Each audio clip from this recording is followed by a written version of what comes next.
माझे नाव विजय आहे आणि मी डॉमिनोजमध्ये पिझ्झा डिलिव्हरी बॉयचे काम करतो।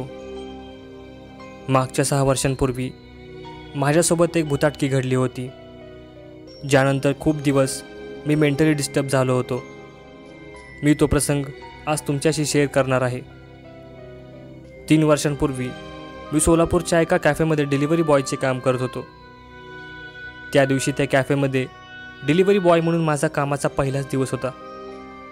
त्या दिवशी रात्रीच्या 9:30 वाजता मी शहरात पिझ्झा डिलिव्हरी देत होतो। मी पिझ्झा ऑर्डर घेऊन एका कस्टमरच्या घरी गेलो, पण त्यांच्या घराला कुलूप होते। तेव्हा मी त्यांना कॉल केला। मला त्यांच्याकडून असे समजले की ते काही कामानिमित्त अर्जंट बाहेरगावी गेले आहेत। त्यानंतर त्यांनी ऑर्डर कॅन्सल केली। मी तेथून वापस कॅफेकडे जात होतो, पण इतक्यात माझ्या मोबाईलवर अननोन नंबरवरून कॉल आला। मी तो कॉल उचलला। हॅलो, कोण आहे? मी इकडून बोललो। तसे फोनच्या पलीकडून एक तरुणी बोलली, मी सनशाईन कॉलनीमधून बोलते आहे। माझा पिझ्झा कधी येईल? तुमचे नाव काय आहे मॅडम? मी त्या तरुणीला विचारले। रचना भोसले, ती म्हणाली। पण त्या तरुणीची ऑर्डर माझ्याकडे नव्हती। सॉरी मॅडम, माझ्याकडे तुमची ऑर्डर नाही आहे, मी त्या तरुणीला म्हणालो।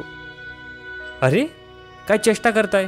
मी 1 तासांपूर्वीच पिझ्झा ऑर्डर केला आहे आणि आता तुम्ही म्हणताय की तुमच्याकडे माझी ऑर्डर नाही आहे? ती तरुणी माझ्यावर ओरडून बोलली। मॅम, मला वाटते की तुमची ऑर्डर दुसऱ्या डिलिव्हरी बॉयकडे असेल, मी त्या तरुणीला म्हणालो। नाही, माझी ऑर्डर तुमच्याकडेच आहे, कारण कॅफेमधून मला डिलिव्हरी बॉयचा तुमचाच नंबर मिळाला आहे, ती तरुणी मला बोलली। ओके मॅडम, मी कॅफेमध्ये चौकशी करून बघतो की तुमची ऑर्डर कोणाकडे आहे।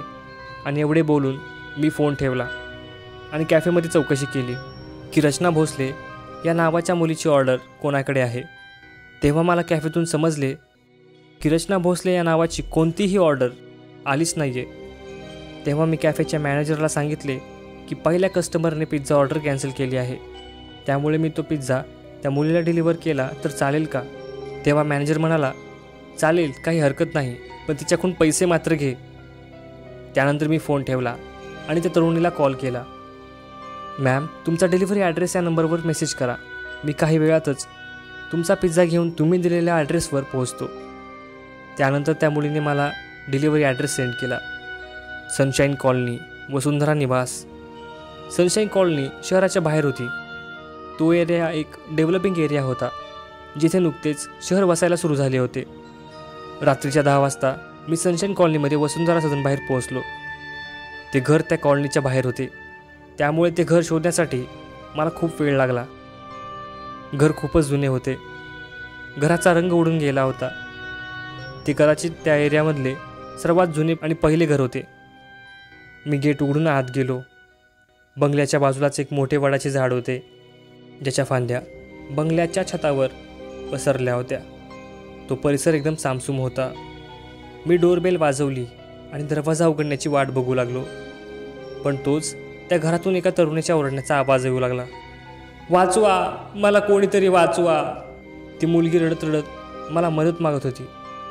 मी विचार करत होतो की त्या मुलीसोबत काय घडत असेल की त्यामुळे ती मदतीसाठी आवाज देत आहे। प्लीज कोणीतरी वाचवा, ती मुलगी पुन्हा एकदा किंचाळत म्हणाली। मी त्या मुलीची मदत करण्याचे ठरवले। मी पोलिसांना कॉल करण्याचा प्रयत्न केला, पण त्या एरियामध्ये माझ्या मोबाईलला रेंज नव्हती। ती मुलगी अजूनही मोठमोठ्याने मदतीसाठी हाका मारत होती। काय चाललंय घरात?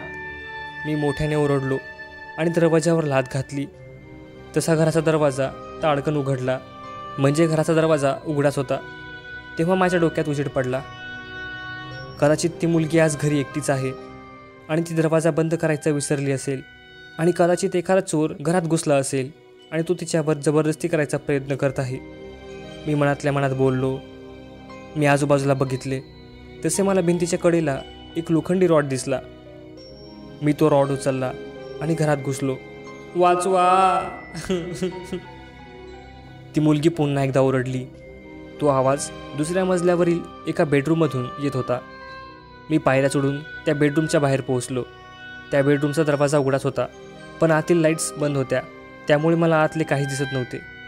मी त्या रूममध्ये गेलो आणि भिंतीवर लाईटचे स्विच शोधण्यासाठी हात फिरवू लागलो. तोच मला स्विचेस सापडले. मी ते सर्व स्विचेस ऑन केले आणि त्या रूममधील लाईट्स लागल्या. लाईट्स चालू होताच माझी नजर त्या रूममधील पंख्यावर गेली आणि माझ्या पायाखालची जमीन सरकली. मला दरदरून घाम फुटला, कारण त्या पंख्याला एका तरुण मुलीचा मृतदेह लटकत होता. मी माझ्या हाताने माझ्या कपाळाचा घाम पुसला. त्या मुलीचे डोळे सताड उघडे होते आणि तिच्या तोंडातून जीभ बाहेर आली होती. चेहऱ्यावरचे भाव खूपच भयंकर होते. मरताना खूपच भयानकपणे मेली असेल ती. तिची डेड बॉडी माझ्यासमोर त्या पंख्याला लटकत होती. डेड बॉडी पांढरी पडली होती आणि तेथे काहीसा मांस सडण्याचा वास येत होता. कदाचित तिने फाशी घेऊन 4-5 दिवस झाले होते. मी हळूहळू तिच्या डेड बॉडीजवळ गेलो. तिची डेड बॉडी आखडून गेली होती. पण तोच माझ्या डोक्यात एक विचार आला आणि माझी दात खिळच बसली. जर ही मुलगी मेली आहे तर मग इतक्या वेळापासून मला हाक कोण मारत होते? मी मनातल्या मनात बोललो, काही ही डेड बॉडी तर मला हाका मारत नव्हती. मी मनातल्या मनात बोललो आणि त्या डेड बॉडीच्या चेहऱ्याकडे पाहिले. तोच त्या डेड बॉडीने तिचे डोळे माझ्याकडे वळवले.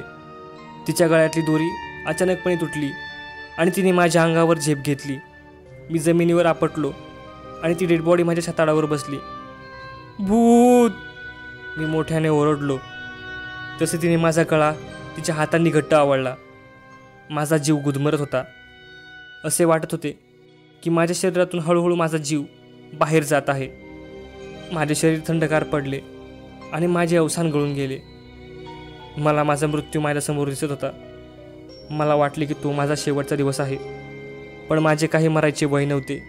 मी विचार केला की माझे तर अजून लग्न पण झाले नाही आहे आणि जर मी आता हिच्या हातून मेलो तर मग माझ्यापेक्षा दुर्दैवी दुसरा कोण असेल? त्यामुळे मी तिचा प्रतिकार करायचे ठरवले. माझ्या हातात रॉड होता. मी तो घट्ट पकडला आणि सर्व ताकद एकवटून त्या डेड बॉडीच्या डोक्यात घातला. तशी ती माझ्या अंगावरून खाली पडली. मी माझ्या जागेवरून उठलो आणि जिन्याच्या पायऱ्या उतरून धावत घराच्या दरवाजाकडे गेलो आणि पाहतो तर काय, घराच्या दरवाजासमोर ती डेड बॉडी माझी वाट पाहत होती. तिच्या हातात तो गळफास होता. मला वाटले की ही आता मला फाशी देऊन मारेल, म्हणून मी पुन्हा एकदा धावत पायऱ्या चढून टेरेसवर गेलो. वडाच्या काही फांद्या टेरेसवर पसरल्या होत्या. मी माझे बूट्स काढले आणि त्या फांद्यावर चढलो. कसाबसा देवाचे नाव घेत मी त्या वडाच्या झाडावरून खाली उतरलो आणि माझी गाडी तेथे सोडून मी त्या घरातून पळ काढला. ती कॉलनी शहराबाहेर असल्याने रात्री 10:30 वाजताच ती पूर्णपणे सामसूम पडली होती. त्या सामसूम रस्त्यावर मी जीव मुठीत घेऊन धावत होतो. शेवटी कसाबसा मी हायवेवर पोहोचलो. मी खूप साऱ्या गाड्यांना हात करून लिफ्ट मागितली, पण कोणीच ती गाडी थांबवत नव्हते. शेवटी एका भल्या ट्रक चालकाने मला ट्रकमध्ये घेतले आणि शहरात सोडले. मी कॅफेमध्ये जाऊन सगळ्यांना घडलेला प्रकार सांगितला. मी त्यांना सांगितले की एका डेड बॉडीने माझ्यावर हल्ला केला आणि मला मारायचा प्रयत्न केला आहे. पण त्यांना माझ्या गोष्टीवर विश्वासच बसत नव्हता. तेव्हा मी पोलीस ठाण्यामध्ये गेलो आणि पोलिसांना घडलेला प्रकार सांगितला. पहिल्यांदा तर त्यांनाही माझा विश्वास बसला नाही, पण मी त्यांना माझ्यासोबत येण्याचा आग्रह केला. दुसऱ्या दिवशी सकाळी मी पोलिसांना त्या मुलीच्या बंगल्यावर घेऊन गेलो. सर्वजण मला म्हणत होते की तुझा भास झाला असेल, पण मी त्यांना सांगत होतो की खरेच त्या घरात एका मुलीची डेड बॉडी आहे आणि तिनेच माझ्यावर हल्ला केला होता. जेव्हा आम्ही घरात गेलो तेव्हा आम्हाला त्याच बेडरूममध्ये त्या मुलीची डेड बॉडी फॅनला लटकताना दिसली. ते पाहून सर्वजण थक्क झाले. त्यांनाही कळून चुकले की मी अगदी खरं बोलत होतो. त्या मुलीच्या डेड बॉडीच्या हातात सुसाईड नोट होती. इन्स्पेक्टर जाधवने ती नोट हातात घेतली आणि उघडून वाचायला सुरू केले. प्रिय आई पप्पा, मी तुमच्यावर खरेच खूप प्रेम करते आणि मला तुमच्याजवळ याच जगात राहावेसे वाटते, पण आता हे शक्य नाही. मी तुम्हाला सोडून जात आहे कारण मला खूप भीती वाटत आहे आणि मला आता जगण्याची काहीच इच्छा नाही आहे. मी गळफास घेत आहे, पण मरण्यापूर्वी माझी एक इच्छा आहे की मी ज्याच्यामुळे फाशी घेत आहे त्याला मृत्यूची शिक्षा व्हावी. आज रात्री मी 9 कॅफे या कॅफेमधून एक पिझ्झा ऑर्डर केला होता. पण 1 तास होऊनही डिलिव्हरी बॉय पिझ्झा घेऊन आला नव्हता. म्हणून मी पिझ्झा डिलिव्हरी बॉयला कॉल केला, तर तो म्हणाला की फक्त 10 मिनिटात येतो. पण 1 तास उलटूनही तो आला नव्हता. मी उपाशी होते. मला खूपच भूक लागली होती. घरात खाण्यासारखे काहीच नव्हते. त्यामुळे मी पिझ्झा येण्याची वाट पाहत होते. काही वेळाने मी त्याला पुन्हा कॉल केला, तर पुन्हा तो तेच बोलला, फक्त 10 मिनिटात येतो मॅडम. तेव्हा मला त्याचा राग आला आणि मी त्याच्यावर ओरडून बोलले. त्यानंतर 10 मिनिटात घराची बेल वाजली. मी दरवाजा उघडला आणि दरवाजा उघडताच डिलिव्हरी बॉयने माझ्या गळ्यावर चाकू लावला आणि मला म्हणाला, तुझी हिंमत कशी झाली माझ्यावर ओरडायची? मुलंसुद्धा मला बोलताना 10 वेळेस विचार करतात आणि तू भंगार मुलगी माझ्यावर ओरडतेस. त्या डिलिव्हरी बॉयच्या तोंडाचा दारूचा वास येत होता आणि तो दिसताना एकदम गुंडासारखा दिसत होता. त्यामुळे मी खूप घाबरले. भैया प्लीज मला माफ करा, मी म्हणाले. तसा तो माझ्यावर चांगलाच भडकला आणि त्यानंतर त्याने मला चाकूचा दाग दाखवून माझ्यावर जबरदस्ती केली. त्याने माझे काही फोटो पण काढले आहेत आणि त्याने मला धमकी दिली आहे की जर मी ही गोष्ट कोणाला सांगितली तर तो माझे फोटो इंटरनेटवर व्हायरल करेल. एवढेच नाही तर जाताना तो मला म्हणाला आहे की तो पुन्हा दुसऱ्या दिवशी येईल माझ्यावर जबरदस्ती करायला, आणि मी जर नकार दिला तर तो माझे फोटो इंटरनेटवर व्हायरल करेल. मला खूप भीती वाटत आहे. मी त्याला माझ्या शरीराला पुन्हा एकदा हात लावू देऊ शकत नाही. त्यामुळे तो रागात येऊन माझे फोटो इंटरनेटवर टाकू शकतो, आणि जर असे झाले तर तुमची आणि माझी बदनामी होईल. समाजात तुम्हाला तोंड दाखवायला जागा राहायची नाही. त्यामुळे मी आत्महत्या करते आहे. तुमची मुलगी रचना. इन्स्पेक्टर जाधवनी त्या मुलीची सुसाईड नोट मोठ्याने आम्हाला वाचून दाखवली. त्या मुलीसोबत घडलेली घटना ऐकून आमच्या सर्वांच्या डोळ्यात पाणी आले, कारण विनाकारण एका निर्दोष मुलीचा जीव गेला होता. तेवढ्यात इन्स्पेक्टर जाधवनी माझी कॉलर पकडली आणि मला चापट लावली. हरामखोर, तू मुलीची आबरू लुटतो, ते मला म्हणाले. त्यांना वाटले की तो डिलिव्हरी बॉय मीच आहे ज्याने त्या मुलीची आबरू लुटली आहे, कारण मी त्याच 9 कॅफेमध्ये काम करत होतो ज्या कॅफेतल्या डिलिव्हरी बॉयने त्या मुलीचा बलात्कार केला होता. मी नाही साहेब, मी नाही केला तिच्यावर बलात्कार. मी तर आजच जॉईन झालो आहे, मी इन्स्पेक्टरला म्हणालो. त्यानंतर पोलीस चौकशीत अशी गोष्ट समोर आली की माझ्यापूर्वी जो मुलगा त्या कॅफेमध्ये काम करत होता त्याने त्या मुलीवर बलात्कार केला होता. बलात्काराच्या रात्री तो मुलगा दारू पिलेल्या अवस्थेत कॅफेमध्ये आला होता. त्यामुळे मॅनेजरने त्याला कामावरून काढून टाकले होते.